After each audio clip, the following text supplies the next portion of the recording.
세우심을 입은 자라. 그리스도 예수께서 친히 모퉁이 돌이 되셨느니라. 그의 안에서 건물마다 서로 연결하여 주 안에서 성전이 되어가고 너희도 성령 안에서 하나님이 거하실 처소가 되기 위하여 그리스도 예수 안에서 함께 지어져 가느니라. 아멘. 앉으시기 바랍니다. 오늘 이 말씀과 함께 나누고자 하는 하나님의 은혜의 교훈은 성도가 교회입니다 라는 말씀입니다. 성도가 교회입니다. 함께 따라해 보실까요? 성도가 교회입니다. 다시 한번, 성도가 교회입니다. 레스트, 성도가 교회입니다. 그리고 다시 한번, 내가 교회입니다.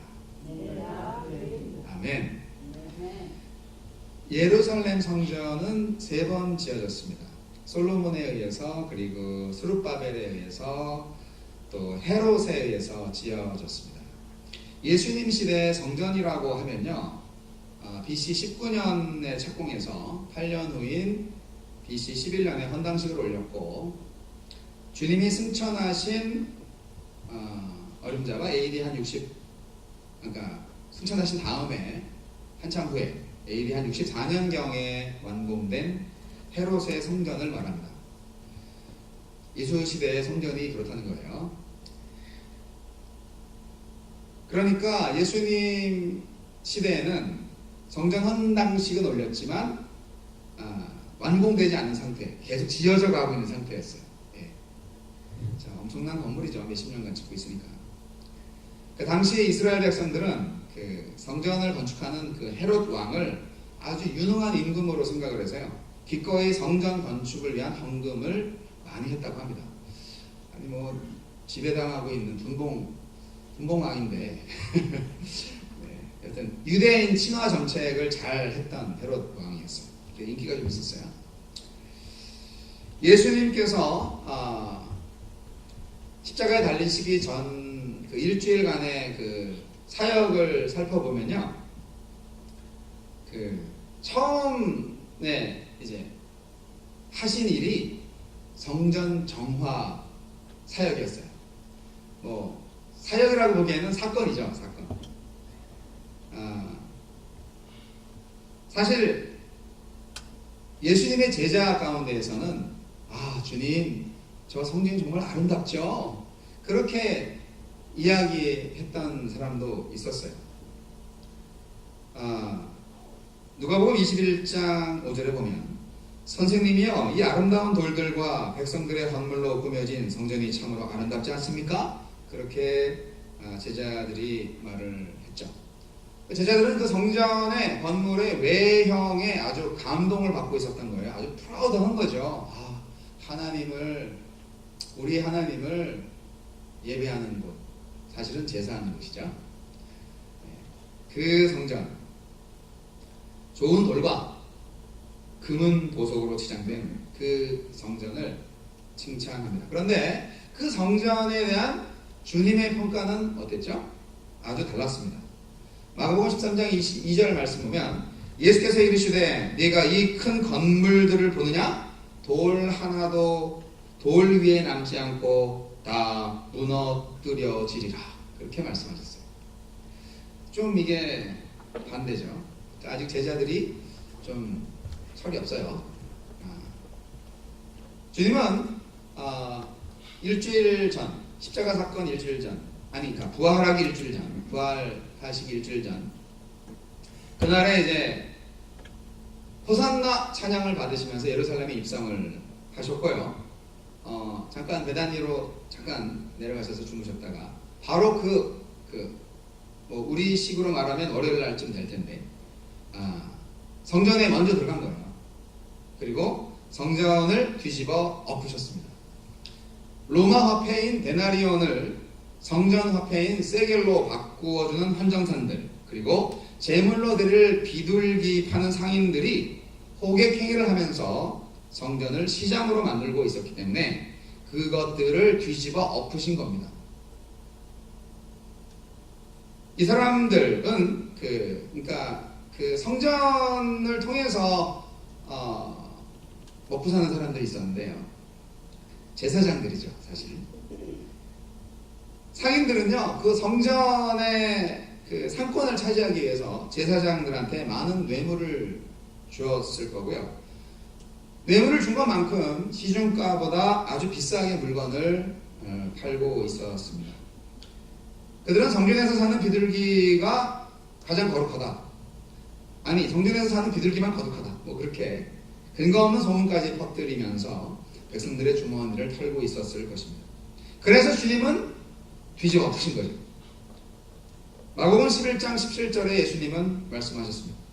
내 집은 기도하는 집이라 했는데 너희가 강도의 소굴로 만들어 놓고 말았다. 그렇게 한탄하시면서 거의 깡패 수준으로 그렇게 난동을 부리신 겁니다. 당시 제사장들은 이 성전이 삶의 터전이었습니다. 성전에서 나오는 무수한 이익으로 배불리 먹고 사는 사람들이었습니다. 성전이 하나님의 집이 아닌 강도의 소굴로 규정된다면 이들의 터전이 사라지고 마는 거죠. 어느 누구든지 이 밥그릇을 빼앗고자 하는 상황이 벌어지면 자동적으로 아주 이렇게 디펜스하게 됩니다. 방어를 하게 되고 다시 공격을 하게 되는데, 그래서 예수를 죽여야 되겠다. 도저히 안 되겠다. 예수를 죽이는 거를 뒤로 미룰 수 없다. 빨리 어떻게 해봐야 되겠다. 그렇게 생각을 했을 것입니다. 그래서 그때부터 이제 제사장들과 이 장로들, 바리새파 사람들, 많은 사람들이 이제 예수님에게 여러 가지 시험을 합니다. 가이사에게 세금을 바쳐야 되냐, 그런 거. 부활이 있냐 없냐, 이런 거. 그리고 또 제일 큰 하나님의 계명이 뭐냐, 이런 식으로 해서 아주 현행법과 또 신학적인 질문, 그리고 율법적으로 예수님을 넘어뜨리려고 했습니다. 하지만 주님은 그들의 시험을 다 물리치셨고 계속 사역을 이어나가는데,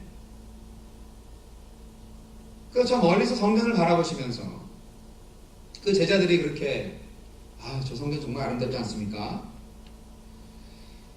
그렇게 말하는 제자들과 함께하는 예수님의 마음은 어땠을까요? 이 답답하 라고 생각하지 않았을까요? 사실 예수님의 공생의 기간에 예수님 부활하시기 전까지의 제자들의 모습은 사실 아직 훈련이 덜 된 모습이었습니다. 그 제자들이 진정 예수님의 뜻을 온전히 깨닫고 실제적으로 예수님이 원하시는 만큼 사역을 하게 되는 것은 사실상 사도행전서부터 그 기록이 나타나는 것이죠. 복음서에 나타나는 제자들의 모습은 항상 좀 무식하고 노래하고 답답하고 멍청하고 그런 모습들이 많이 있습니다. 네. 여러분, 겉모습이 아무리 아름답고 그리고 빛나고 가치가 있다 할지라도 속이 더러우면 모든 것이 더러운 것입니다. 그렇지 않습니까?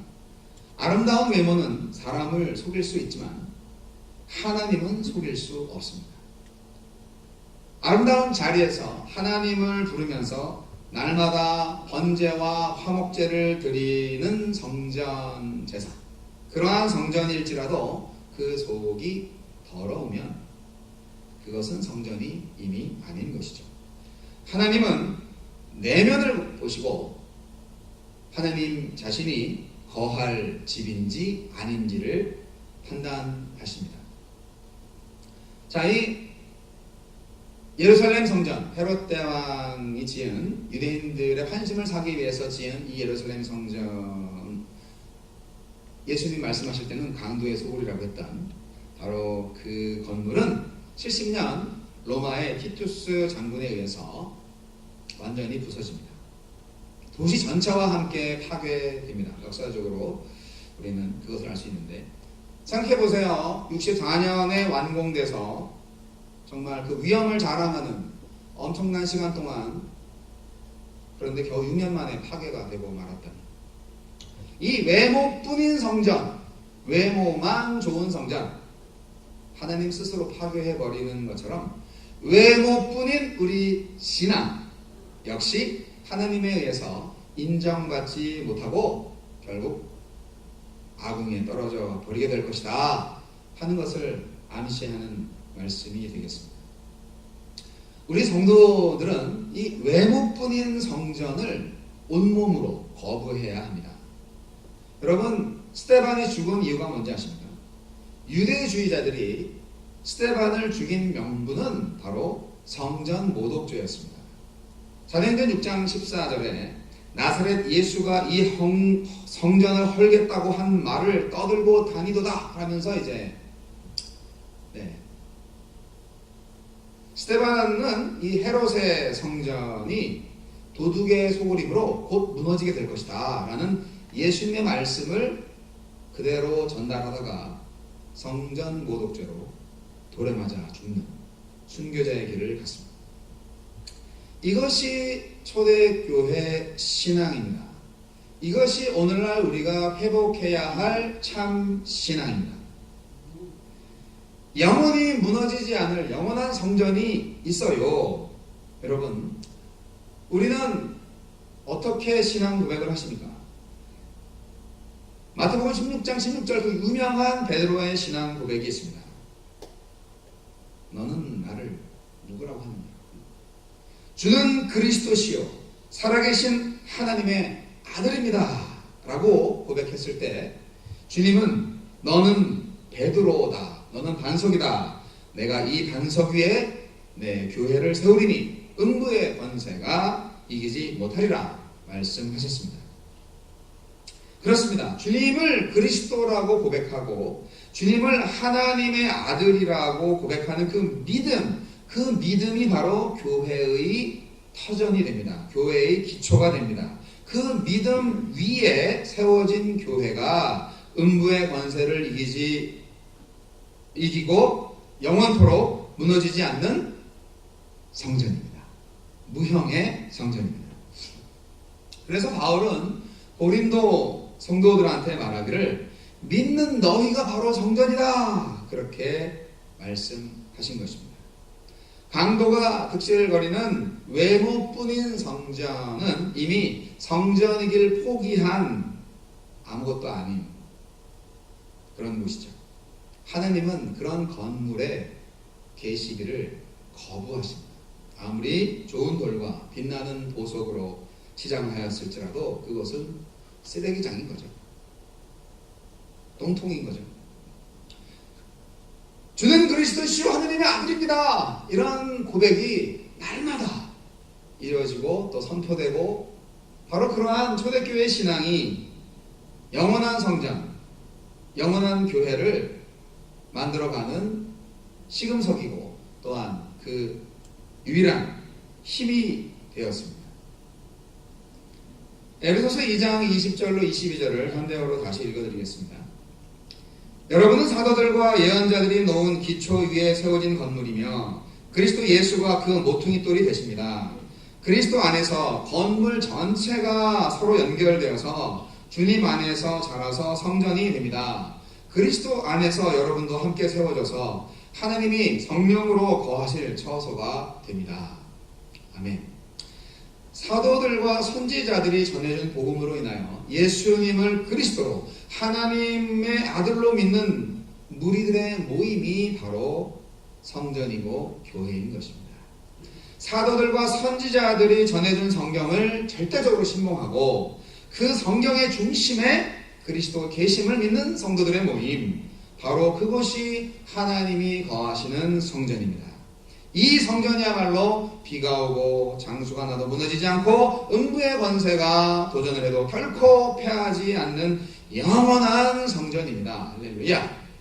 그런데 요즘 교회는 어떻습니까? 매우 걱정스럽습니다. 과거에는 세상이 교회를 본받으려고 했지만 요즘은 오히려 교회가 세상을 본받으려고 합니다. 세상에서 성공한 기업을 본받으려 하고 세상에서 성공한 이벤트를 도입해서 뭔가 좀 비스듬하게 하려고 하고 세상이 요구하는 신학을 생산합니다. 즉 요즘의 교회는 사람에게 잘 보이려고 합니다. 주님의 제자들처럼 아름다운 대리석으로 장식한 교회, 아주 금으로 완전히 그 지붕을 그냥 다 도금한 금 지붕을 가진 금은바오로 장식한 교회를 좋아합니다.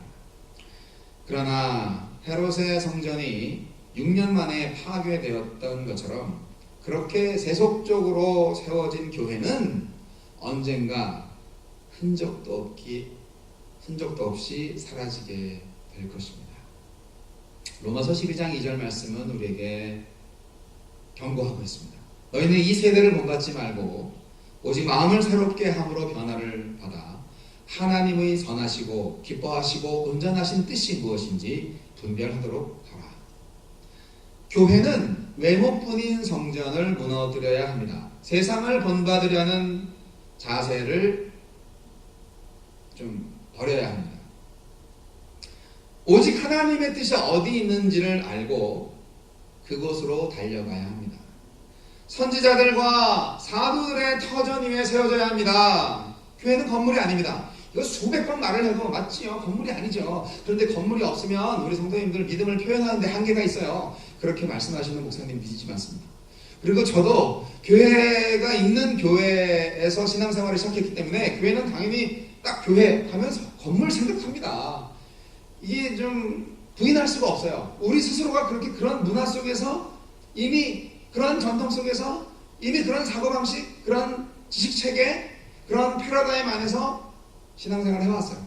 그렇기 때문에 아무리 교회는 건물이 아니라고 말을 해도 그게 잘 이게 체득화가 안 됩니다. 잘 이해가 되지 않고 잘 좀 생동감이 없어요. 이론적으로는 맞는데 그래서 어떻게 되는 거지? 교회가 건물이 필요하잖아. 건물이 필요 없다는 건가? 필요할 수도 있고 없을 수도 있습니다. 있으면 좋고 없으면 불편하지만 건물이 아니라는 것을 우리가 알아야 됩니다. 근데 이 생각을 제대로 한다면 오늘날 많은 성도와 교회들이 신앙생활을 굉장히 다르게 할 것입니다. 여러분, 성도 개인이 교회라는 것을 여러분 믿음으로 받으시기 바랍니다. 제가 은혜 받았던 그 기도원이 있어요. 한국에 있을 때. 그 오살리에 있는 최자실 목사 기념 금식 기도원 가 보면 거기는 이제 금식 기도를 하고 싶을 때 가죠. 근데 이제 건물 이름에다가 성전이라는 이름을 지어놨어요. 저기는 베다니 성전, 뭐 저기는 바울 성전, 뭐 이렇게 가보신 사람은 알 거예요. 그때도 뭐 성전은 이라는 이름은 맞지 않는데 예배당이라는 말이 맞다 했는데 그렇게 이제 전도사님한테 제가 배웠는데 뭐 현실 세계는 그렇지 않아요. 그러면서 계속 성전 건축이라는 용어를 사용합니다. 교회 예배당 건축을 성전 건축. 그래서 헌금 봉투에 성전 건축 헌금 그 항목이 있잖아요. 아니라고 하면서 계속 그렇게 사용하는 거죠. 좀 아이러니하지 않습니까? 성전 건축 헌금. 성전이 아닌데. 물론 의미적으로만 이렇게 생각을 해서 교회의 날을 세워가고 우리 일을 세워가는 그런 헌금.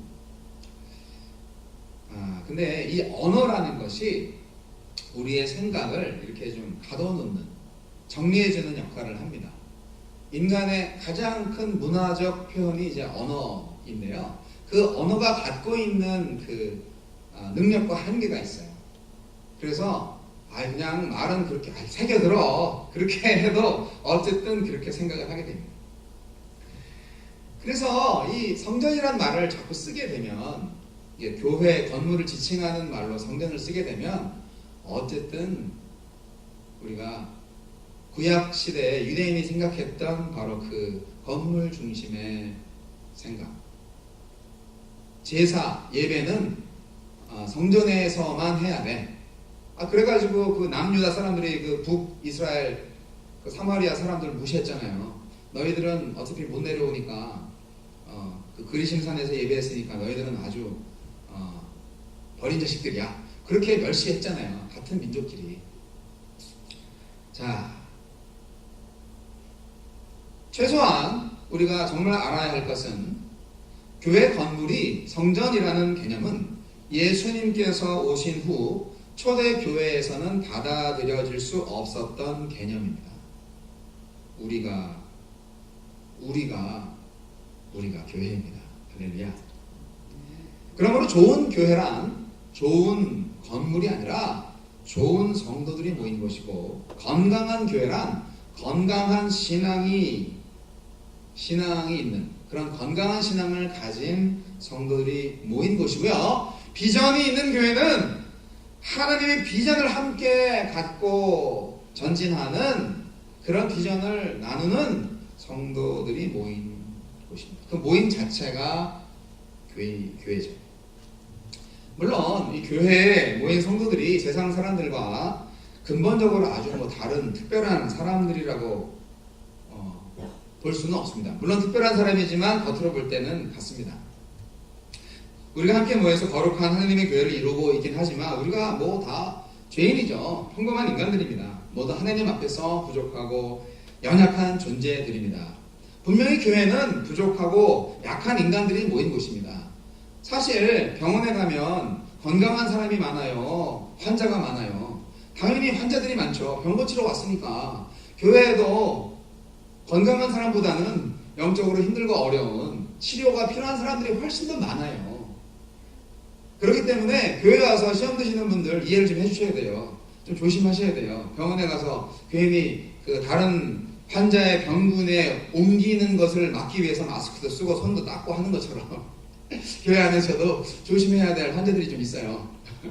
그런 것들을 좀 이해하셔서 교회로 모이시면 정말 예배 공동체로서 하나님의 뜻을 이해해가는 그런 쪽에 포커싱을 해야지, 건물이 어찌됐다, 식사 밥이 어쨌다, 그리고 같이 있는 저 교회는 좀 그렇다. 교회라고 생각을 안 하니까. 그래서 병든 교회도 있고, 좀 건강한 교회도 있고, 그리고 정말 신나는 교회도 있고, 좀 우울한 교회도 있고, 그런 거예요. 우리 같은 교회 안에. 그것을 좀 이해하셨으면 좋겠어요. 그래서 여러분, 사도들과 선지자들의 터 위에 세우심을 입은 우리 성도들, 이게 굉장히 중요한데요. 율법이 세워진 게 아니에요. 사도들과 선지자들 터 위에 세워졌다고 그랬어요. 그 당시 사도들, 그리스도를 증언하고 복음을 선포함으로써 교회의 기초를 만들었잖아요. 누가 했어요? 사도들이 했어요. 그렇기 때문에 우리 교회는 진정 신약 성서에 나타난 사도들의 그 말씀, 그 사역의 기초가 됩니다. 다른 것이 기초가 아니에요. 부활하신 그리스도에 의해서 위임된 특별한 권위를 사람들이었죠. 지금은 사도들이 없지만 그 당시 그 사도들의 권위는 강력했습니다. 예수님을 직접 본 사람들, 그 사도들의 권위가 있었죠. 그리고 선지자들도 있네요. 선지자들의 터 위에, 사도들과 선지자들의 터 위에 세워졌다고 그랬잖아요. 그 당시의 선지자들을 말해요.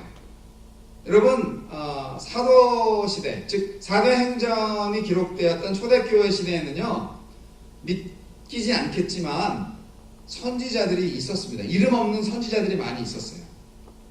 특별한 예언의 은사를 받은 남녀들을 가리키는 말이에요. 구약의 선지자들을 말하는 게 아니에요. 구약의 선지자는 세례, 침례 요한으로 이미 끝났어요. 그 이후로 요즘 좀 위험하게 말하는 직통 계시를 받는 사람들이 있었어요. 그 당시에. 초대교회 시대에 요즘 이런 말 하면 신사도 운동이다 하면서 좀 조심하라고 이렇게 하는데, 분명한 것은 사도행전과 로마서와 고린도전서, 데살로니가전서, 계시록 등등 여러 말씀들에서 보면 그런 그 특별한 예언의 은사를 받은 남녀들이 있었어요. 성경이 완벽하게 66권으로 그렇게 하나님의 말씀으로 딱 정해지기 전에 활동했던 사람들이고, 또 그 시대의 교회라는 것을 여러분 이해하시길 바랍니다.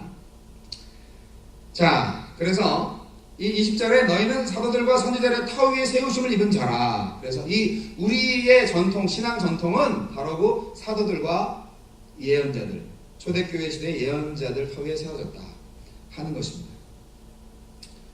그리고 21절 말씀 굉장히 중요한데 그 안에서 건물마다 서로 연결하여 주 안에서 성전이 되어가고 이것이 우리가 교회되게 하는 성경적 근거인데요. 이 건물마다 개역 성경에는 이제 건물마다라는 식으로 되어 있는데 쉬운 성경에는 이제 건물 전체를 가리키는 쪽으로 잘 해석을 했지만 이 건물마다라는 말이 파사 오이코도메라는 헬라어로 각각의 건물을 말하는 것이 아니라 전체의 건물을 뜻하는 것입니다. 이것은 결국 보편적 혹은 우주적 교회를 의미합니다.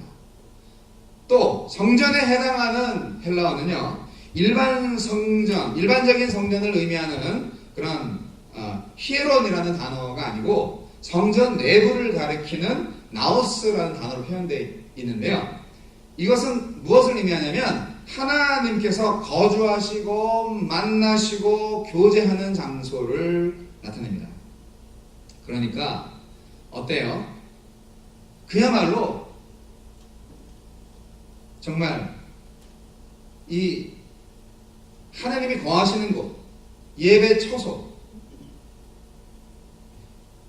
22절에 너희도 성령 안에서 하나님이 거하시는 처소가 되기 위하여 그리스도 예수 안에서 함께 지어져 가느니라. 건물로 비유하는 거죠. 지금 사실 유대인들도 초기 기독교인들도 성전 건물이 아니면 그 신앙생활을 생각을 절대로 할 수가 없었던 사고방식을 갖고 있었던 것을 예수님은 미리 알았고 또 사도들도 알고 있었던 거예요. 그래서 바울 사도가 에베소 교인들한테 그렇게 말하는 겁니다. 너희 사람들, 너희도 성령 안에서 하나님이 거하실 처소가 되어간다.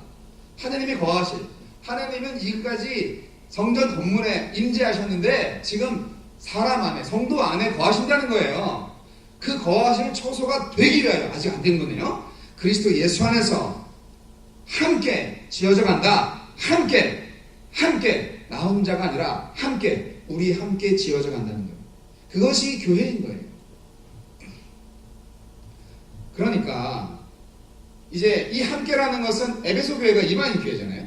유대인뿐만이 아니라 이방인들까지도 전체적으로 참여하는 그런 전체 교회를 이 처소라는 말이 뜻하고 있는 것입니다. 함께 지어져 가느니라. 얼마나 아름다운 말입니까?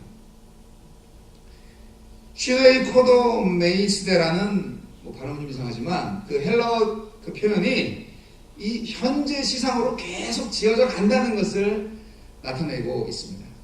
약한 인간들이, 연약한 인간들이, 보잘것없는 이 벌레만도 못한 이 인간들이 교회를 이루고 있네요.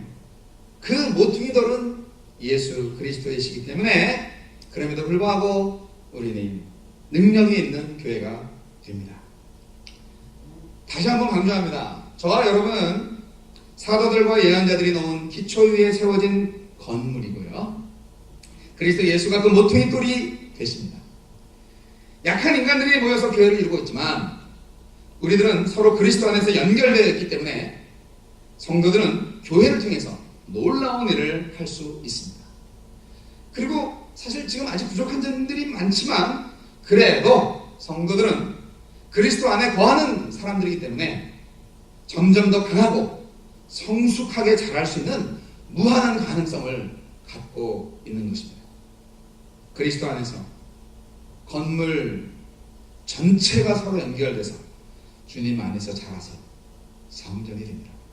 그리스도 안에서 여러분도 함께 세워져서 하나님이 성령으로 거하실 처소가 됩니다. 이 모든 것은 다 성령의 역사로 이루어진다는 사실은 두말할 필요가 없는 진리입니다.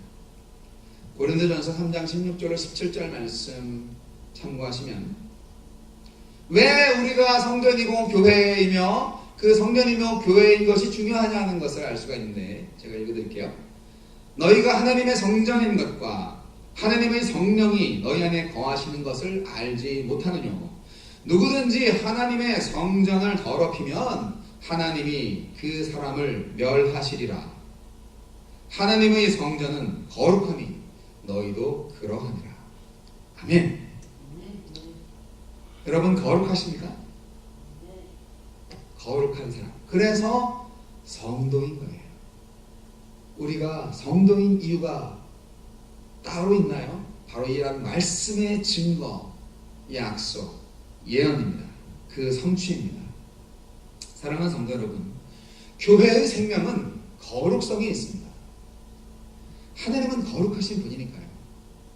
성도가 교회다, 내가 교회다 라는 이 개념이 정말 저와 여러분에게 체득화될 때, 마치 하나님께서 성육신 하신 것처럼, 인카네이션 하신 것처럼, 인간이 되신 것처럼 이 말씀이 육신이 되어서 우리 가운데 거하셔서 그 영광을 볼 때 은혜와 진리가 충만한 것처럼, 우리도 이 좀 개념이 나의 육신으로 그냥 다 스며들어가지고, 내가 교회야, 내가 거룩한 교회야, 그것이 내 힘으로 된 건 아니지, 하나님께서 은혜 주시고 그 예수님 핏값 주고 사신, 정령께서 내주하시는 바로 그 놀라운 하나님의 사랑으로 된 것이야.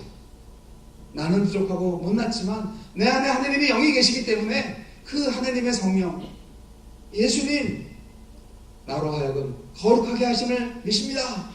나로 하여금 하나님께서 이 땅에서 이루어주신 바로 그 하나님의 나라의 건설을 나를 통하여서도 이루게 하실 줄 믿습니다.